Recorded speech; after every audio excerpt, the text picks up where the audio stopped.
अरे यार ये क्या होगा, ये कंसेप्ट तो हमने 12th में भी नहीं पढ़ा, ये कहां से आ गया। तो welcome back to the mind wells. आज की वीडियो में बहुत ही इंपॉर्टेंट टॉपिक पे बात करने वाले हैं। लगभग सिर्फ आपके पास 25 दिन बचे हैं और IMUCET का एग्जाम होने वाला है 29 मई। बहुत सारे बच्चे मैसेजेस कर रहे हैं, ईमेल्स कर रहे हैं कि सर हमारे पास बहुत ही कम दिन बचे हैं, आप हमको कुछ ऐसी टिप्स बताओ जो हम फॉलो करें इन लास्ट 25 दिन में, ताकि हमारी रैंक भी अच्छी आए और हम जो पेपर सॉल्व करेंगे IMUCET का उसमें भी हमको समझ में आए, ना कि हम सिर्फ तुक्के मारे। क्योंकि आप इस बार तुक्के नहीं मार सकते हो क्योंकि नेगेटिव मार्किंग भी है। तो मैं आपकी हेल्प करूंगा, मैं आपको कंप्लीट स्ट्रेटेजी बताऊंगा कि कौन सी आपको चीजें हैं वो ध्यान में रखनी है, कौन सी इंपॉर्टेंट टिप्स है जो आपको ध्यान में रखनी है, ताकि जो आपको IMUCET 2022 का एग्जामिनेशन है जो कि 29 मई को होने वाला है उसमें आप बहुत ही अच्छी रैंक सिक्योर कर सको। Number 1 point is focus on your board examination. अगर आपके बोर्ड एग्जामिनेशन अभी तक चल रहे हैं तो मैं आपको यही सजेस्ट करूंगा कि आप फिजिक्स, केमिस्ट्री, मैथमेटिक्स जो आता है बोर्ड एग्जामिनेशन पे उस पे आप कॉन्स्टेंटली फोकस करो। आपको कुछ भी सेपरेट पढ़ने की जरूरत नहीं है। लेकिन अगर आप किसी स्टेट बोर्ड से बिलोंग करते हो और आपके बोर्ड एग्जामिनेशन हो चुके हैं तो आपको यहां पे काम स्टार्ट करना है IMUCET के पैटर्न पर और आपको उसके सिमिलर क्वेश्चन लगाने। अगर आप इंटरेस्टेड है तो हमारी ये ई बुक आप देख सकते हैं, बहुत ही फैंटास्टिक इसमें क्वेश्चंस दिए हुए 500, हर एक सब्जेक्ट को कंसीडर किया गया विद क्वेश्चन एंड आंसर इसमें दिए हुए, बहुत ही आपको हेल्पफुल होने वाली है। अगर आप चाहो तो ये ई बुक भी ले सकते हो, नहीं लेनी है तो आप इंटरनेट पे जाके जो IMUCET के क्वेश्चंस है वो क्वेश्चंस आप सॉल्व करना स्टार्ट करो और उसी टाइप के सिमिलर क्वेश्चंस आपको आपकी NCERT की बुक से भी सॉल्व करने हैं अगर आपका बोर्ड एग्जामिनेशन हो चुका है तो। और अगर आपका बोर्ड एग्जामिनेशन अभी तक नहीं हुआ है तो सबसे फर्स्ट और इंपॉर्टेंट थिंग ये कि focus on your board examination, क्योंकि बोर्ड के मार्क्स बहुत ज्यादा इंपॉर्टेंट होने वाले हैं। यही आपकी रैंक में भी हेल्पफुल होते, यही आपके कॉलेज के प्लेसमेंट में भी हेल्पफुल होते और यही आपके आगे जाके फ्यूचर में भी काम आते।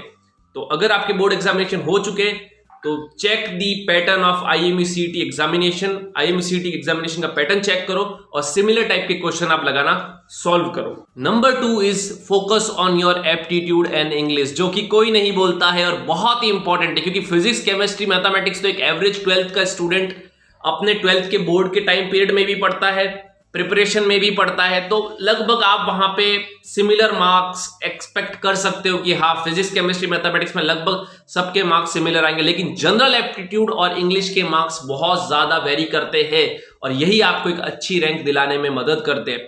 तो मैं आपको बोलूंगा आप अपने जो 25 डेज है उसमें से डेडिकेटली 7 डेज अभी से बाहर निकाल दो और focus on your general aptitude and English, इस पे ही आपको फोकस करना है कंटिन्यूसली। इंग्लिश में किस टाइप के क्वेश्चंस पूछे जाते हैं, सिनोनिम्स, एंटोनिम्स पूछे जाते हैं, कुछ सेंटेंसेस दिए जाते हैं, फिर बोला जाता है कि इसमें से इनकरेक्ट सेंटेंसेस कौन से। मैं आपको एक वेबसाइट बता रहा हूं, उस वेबसाइट पे जाके इस तरीके के आप इंग्लिश के क्वेश्चन सॉल्व कर सकते हैं। इस वेबसाइट का नाम है indiabix.com। यहां पर आपको वेबसाइट भी दिख रहा होगा, इसी वेबसाइट को आप सर्च करना अपने सर्च बार में और यहां पर जाके आपको इंग्लिश के क्वेश्चन सॉल्व करने हैं। यही आपको रैंक दिलवाएगा अच्छी, क्योंकि फिजिक्स, केमिस्ट्री, मैथमेटिक्स तो लगभग सबकी सेम ही है, लेकिन इंग्लिश और जनरल एप्टीट्यूड में लोग बहुत ज्यादा पीछे हो जाते हैं। जनरल एप्टीट्यूड कहां से सॉल्व करना, ये भी इसी सेम वेबसाइट से आप जाके सॉल्व कर सकते हो, indiabix.com। यहाँ पे आपको वेबसाइट शो कर रहा है, तो वहां से आपका कंप्लीट नॉलेज बिल्डअप हो जाएगा। लेकिन अगर आपको स्पेसिफिक क्वेश्चन चाहिए जो कि IMUCET में ही पूछे जाते हैं तो आप हमारी ई बुक भी फॉलो कर सकते हैं। बहुत ही फैंटास्टिक इसमें क्वेश्चंस दिए हुए, इंग्लिश के, जनरल एप्टीट्यूड के विद इनके आंसर्स दिए हुए, तो आपका कंप्लीट माइंडसेट प्रिपेयर हो जाएगा कि इस एग्जामिनेशन में कैसे क्वेश्चन पूछे जाते हैं। लेकिन अगर आपको फ्री वर्जन चाहिए तो मैंने जो आपको वेबसाइट बताई उस पे जाके आप क्वेश्चन सॉल्व करना स्टार्ट करो और इंग्लिश और जनरल एप्टीट्यूड पे फोकस करना स्टार्ट करना होगा आपको, क्योंकि यही दो सब्जेक्ट है जो आपको बहुत ही अच्छी रैंक दिला सकते हैं। बाकी फिजिक्स, केमिस्ट्री, मैथमेटिक्स ठीक है, सब लोग पढ़ते हैं तो आप भी पढ़ लोगे। तो dedicatedly 7 days promise to yourself कि आपको देने हैं 7 days to English and general aptitude. 7 days तो मिनिमम लेके चलो, क्योंकि जितना आप इंग्लिश और जनरल एप्टीट्यूड पढ़ोगे उतना ही बहुत अच्छा आपको फायदा मिलेगा, आपको एक अच्छी रैंक सिक्योर करने में। नंबर 3 जो है वो पॉइंट है prepare your physics questions. Number 3 point है प्रिपेयर योर फिजिक्स क्वेश्चंस, क्योंकि फिजिक्स जो है बहुत ही इंपॉर्टेंट है, बहुत ही ज्यादा नंबर की पूछी जाती है और फिजिक्स ही सबसे ज्यादा इंपॉर्टेंट जो आपको इंटरव्यू में भी पूछी जाएगी। तो 7 डेज आपको निकालने हैं फिजिक्स के लिए, डेडिकेटली फिजिक्स के लिए आपको 7 डेज निकालने हैं, जहां पर आपको प्रिपरेशन करनी है फिजिक्स की, सिर्फ और सिर्फ फिजिक्स के क्वेश्चंस आपको सॉल्व करने, डेफिनेशंस आपको देखनी है, थोड़े से न्यूमेरिकल्स आपको देखने, फॉर्मूलाज आपको देखने, जो आपने 12th में पढ़ा वही। लेकिन अगर आपको स्पेसिफिकली जानना है किस तरीके के क्वेश्चन पूछे जाते हैं तो अगेन मैं बोलूंगा आप इस ई बुक को फॉलो कर सकते हो, लेकिन अगर आपको ई बुक फॉलो नहीं करनी, आपको पैसा खर्च नहीं करना है, तो भी कोई बात नहीं, मैं आपकी मदद करूंगा। आप इंटरनेट पर जाके कहीं पे भी सर्च कर सकते हैं कि physics question in IME CET, तो उस तरीके के सिमिलर क्वेश्चन आप लगाने शुरू करो। मैंने बहुत सारे बच्चों को देखा है कि वो डेरिवेशन सॉल्व कर रहे हैं IME CET के प्रिपरेशन के लिए, जो कि बहुत ही रॉन्ग स्ट्रेटेजी है। डेरिवेशन कहीं नहीं पूछे जाते। IME CET बहुत ही सिंपल एग्जामिनेशन है। यहाँ पर आपसे सिर्फ डेफिनेशन बेस्ड क्वेश्चन पूछे जाएंगे, फॉर्मूला बेस्ड आपसे क्वेश्चन पूछे जाएंगे, न्यूमेरिकल बेस्ड आपसे क्वेश्चन पूछे जाएंगे, और बहुत ही इजी टाइप के क्वेश्चंस पूछे जाएंगे। तो पैटर्न आपको पता जरूरी होना चाहिए। अगर आपको पैटर्न पता है तो उसी टाइप के क्वेश्चन आप इंटरनेट से देख सकते हो। अगर आपको पैटर्न नहीं पता है तो आप हमारी ई बुक भी रेफर कर सकते हो, लेकिन जरूरी नहीं है कि यही बुक रेफर करनी है। आप इंटरनेट पर जाकर कोई भी बुक रेफर कर सकते हो, या फिर अगर आपको पैटर्न पता है तो सबसे बेस्ट स्ट्रेटेजी ये, अपनी NCERT बुक्स खोलो और उसी टाइप के क्वेश्चन आप लगाना शुरू करो। नंबर जो 4 पॉइंट है, प्रिपेयर योर मैथमेटिक्स, क्योंकि मैथमेटिक्स और फिजिक्स का जो वेटेज है लगभग सेम वेटेज है और आपको मैथमेटिक्स बहुत अच्छी आनी चाहिए। तो take your 7 days for mathematics. 7 दिन आपको मैथमेटिक्स के लिए निकालना ही होगा। और मैथमेटिक्स में कैसे क्वेश्चन सॉल्व करने, जैसे कि हमारी जो 12th की बुक्स है उसमें जो एग्जाम्पल्स होते हैं, बहुत सारी जो NCERT की बुक्स है, तो उसी के एग्जाम्पल्स आपको सॉल्व करने हैं और आपको दिमाग कहीं पे खर्च नहीं करना है। मैंने बहुत सारे लोगों को देखा है कि वो बहुत ही RD शर्मा जैसी मोटी मोटी किताबें लाते हैं और उससे पढ़ना सीधा स्टार्ट करते। मैं आपको सजेस्ट नहीं करूंगा। आप यहाँ पर IIT JEE की प्रिपरेशन बिल्कुल नहीं कर रहे, तो आपकी NCERT इनफ है आपके मैथ्स के क्वेश्चंस के लिए। अगर आपकी NCERT एक बार हो चुकी है, आपको फॉर्मूला सब याद हो चुके, तो मैं आपको सजेस्ट करूंगा कि आप RD शर्मा पर जा सकते हैं, लेकिन अभी कोई जरूरत नहीं है RD शर्मा के लिए। 7 days आपको मैथमेटिक्स के लिए निकालने, और मैथमेटिक्स के लिए सबसे इंपॉर्टेंट है फॉर्मूलाज। आपको एक चार्ट बनाना होगा जिसपे आपको सभी फॉर्मूले लिखने होंगे, ताकि एग्जाम के एक दिन पहले आप सिर्फ अगर फॉर्मूला से ही गो थ्रू करते हो तो आपको बहुत ज्यादा हेल्पफुल मिलेगी। चाहे स्क्रीन पर आपके कोई भी क्वेश्चन दिखेगा या फिर IME CET में कोई भी क्वेश्चन आएगा, तो आपको फॉर्मूला याद है तो you can apply your mind and you can solve the question. अगर आपको फॉर्मूला ही नहीं पता है तो मैथमेटिक्स में कोई मतलब नहीं है, चाहे आप कितना भी दिमाग वहां बैठ के लगा लोगे तो भी कोई फायदा नहीं होने वाला है आपको। तो मैथमेटिक्स के लिए 7 days निकालने, इसमें आपको फॉर्मूला की लिस्ट प्रिपेयर करनी है बहुत ही अच्छी, जो कि आपको लास्ट मोमेंट पे बिल्कुल आपको हेल्प करेगी, और बहुत जरूरी है फॉर्मूला की लिस्ट प्रिपेयर करनी। और एग्जाम्पल के जो क्वेश्चन है हम लोग की NCERT की बुक से वही मिलाना शुरू करो। उसमें क्वेश्चन भी दिया हुआ है, उसका आंसर भी दिया हुआ है। This is more than enough, believe me, it's more than enough. कोई एक्स्ट्रा बुक जानने की जरूरत नहीं है।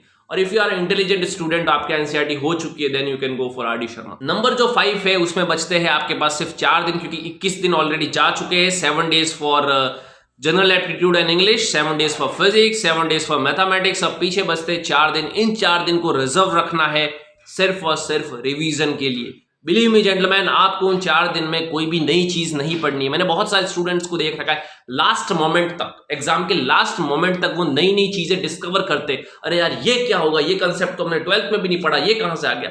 तो उससे सिर्फ आप डाइवर्ट होंगे और कोई मतलब नहीं निकलेगा, आपका कॉन्फिडेंस लो होगा। तो पीछे के जो 4 दिन बचते हैं उसमें आपको सिर्फ और सिर्फ रिवीजन करना है। अब रिवीजन कैसे करना है, जो आपने इन 7 days में शॉर्ट नोट्स बनाए, जो आपने फॉर्मूलेज देखे, जो आपने कॉन्सेप्ट्स बिल्ड किए, उन्हीं को रिवीजन करना, उन्हीं से गो थ्रू करना है। कोई भी नई चीज पढ़ने की आपको जरूरत नहीं है।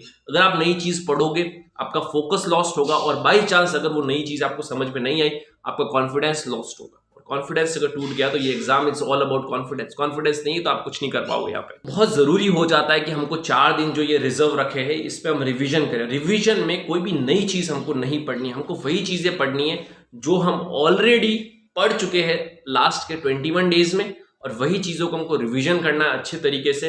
And then you are already prepare for IME CET 2022 examination. ये जो स्ट्रेटजी बताई बहुत ही हेल्पफुल स्ट्रेटजी है, इसको आप इजीली फॉलो कर सकते हैं और बहुत ज़्यादा आपके लिए काम आएगी ये स्ट्रेटजी। और ऐसे बहुत सारे जो डाउट्स है उस पर हम वीडियो बनाते रहेंगे, और भी कुछ आपके डाउट्स है आप कमेंट सेक्शन में पूछ सकते हैं। और मैं आपको एक चीज़ बोलना चाहूँगा कि जो मैंने स्ट्रेटजी बताई इसको ब्लाइंडली फॉलो करने की कोई ज़रूरत नहीं है कि हाँ द मरीन वेल्स पे बोला गया तो हम तो ब्लाइंडली लगे हुए फॉलो। देखो, हर एक स्टूडेंट का एक पैटर्न होता है पढ़ने का। आपने जो इस वीडियो से सीखा उससे जो अच्छी आदतें हैं, जो आपके साथ में इंप्लीमेंट हो सकती है, जो आपके साथ में कंप्लाई हो सकती है, उसको आप निकालो। जो आपसे सूट नहीं हो रही उसको रहने दो, जबरदस्ती इंप्लीमेंट नहीं करना है।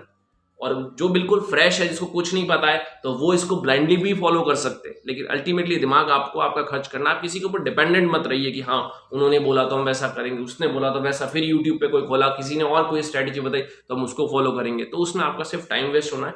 इस वीडियो को फॉलो करो और बहुत ही अच्छा आपको रिजल्ट मिलेगा, बिलीव मी, बहुत ही अच्छी आपकी रैंक आएगी। And thank you for watching the marine Wales.